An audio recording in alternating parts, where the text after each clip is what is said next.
बहू और बुलेट। घर के बाहर फट फट फट की जोर से आवाज हुई। सीमा को लगा कि पटाखे फूट रहे हैं। वो डर के मारे घर से बाहर निकली। देखा तो सामने योगेश यानी कि पतिदेव एक बुलेट बाइक पर बैठे हैं। अरे डर गई क्या? बाइक लेकर आया हूँ तुम्हें घुमाने के लिए। सच में? मुझे लगा पटाखे फूट रहे हैं। अरे पटाखे भी फूटेंगे और मिठाई भी बटेगी। माँ को तो बुलाओ। माँ भी बाहर आ जाती है। अरे योगेश बेटा, इतनी जल्दी आ गया? और ये गाड़ी किसकी है? साहब की है? हाँ माँ, तुम्हारा बेटा साहब से कम है क्या? मेरी ही है। अरे बेटा, इतनी बड़ी गाड़ी ले ली, इससे तो तू घोड़ा ही ले लेता। महंगी पड़ी होगी ना? माँ महंगी सस्ती छोड़ो और मिठाई लाया हूँ, गांव में बंटवा दो।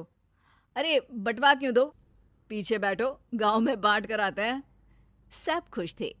योगेश गांव के बाहर एक कोयले की खदान में मजदूरी करता था। मेहनत और अकल से उसने वहां ठेकेदारी का काम सीख लिया और सूझबूझ से ठीक ठाक पैसा बनाने लगा। गांव में बात फैल गई कि योगेश के घर धमाका गाड़ी आई है। ऐसी गाड़ी पहले कभी किसी ने गांव में तो देखी नहीं थी। योगेश और माँ गाड़ी से वापस घर आ जाते हैं। बेटा, बाबूजी ऊपर से देख रहे होंगे और आशीर्वाद भी दे रहे होंगे तुझे। वो होते तो उनको भी घुमाता माँ। पूरे गांव में नाच नाच के मिठाई बांटने जाते। जैसे मैंने नाच नाच के बांटी थी जब वो अपने लिए एक साइकिल लेकर आए थे। बस बस, बाबूजी दो बात भी सुनाते कि फटफट वाली फटपटी ले आया। सीमा आगे कहती है, अपने लिए तो ये गाड़ी ले आए और मेरे लिए? अरे ये गाड़ी तुम्हारे लिए ही तो है। पक्का मेरे लिए है? अरे पक्का तुम्हारे लिए है। अगली सुबह जब योगेश सो रहा होता है तो उसे बाहर से गाड़ी की आवाज आती है। वो घबरा कर चिल्लाता है, चोर चोर, मेरी गाड़ी ले जा रहा है, चोर चोर। माँ भी जागती है और योगेश के साथ दरवाजे की तरफ भागती है। जैसे ही दोनों बाहर निकलते हैं तो देखते हैं कि सीमा गाड़ी चला रही है। अरे बहू, नाक कटवाओगी क्या? ये क्या कर रही हो? अरे गिर जाओगी, ये क्या कर रही हो तुम? सीमा गाड़ी को रोक कर कहती है, सारे गांव में घुमा लाई, कहीं नहीं गिरी। क्या?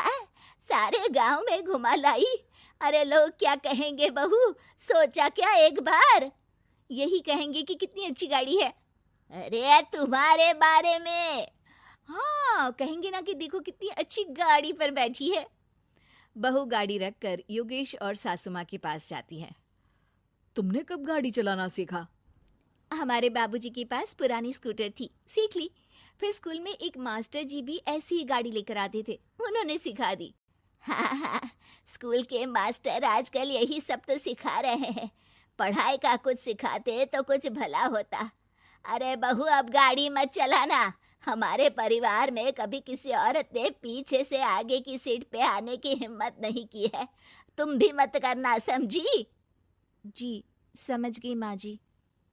सीमा सास की बात सुनकर चुपचाप रसोई में जाकर उदास होकर खाना पकाने लगी है। सास सुबह सुबह मंदिर से पूजा करके लौट रही होती है। तभी उसे दो औरतें रोक लेती हैं और कहती हैं, अरे बहू को थोड़े अच्छे लक्षण भी सिखा दो। गाड़ी चलाने निकली थी, गांव की मर्यादा का कोई ख्याल नहीं है। वही तो। अरे पैसे आने लगे हैं तो क्या मतलब कि किसी रीति रिवाज को नहीं मानोगे? अरे समाज में रहना है तो समाज के ढंग से ही रहना पड़ता है। अरे लाज भी नहीं आई बहू को? चूल्हे चौके से निकलकर सीधे गाड़ी लेकर चौराहे चबूतरे नाप लिए, फट फट फट करते हुए। अरे कुछ कह देना उसे। अरे ये क्या कहेगी? बूढ़ी सास है, इनकी थोड़ी ना चलती होगी घर में। हाँ, बहू की ही चलती होगी, मर्जी भी और गाड़ी भी।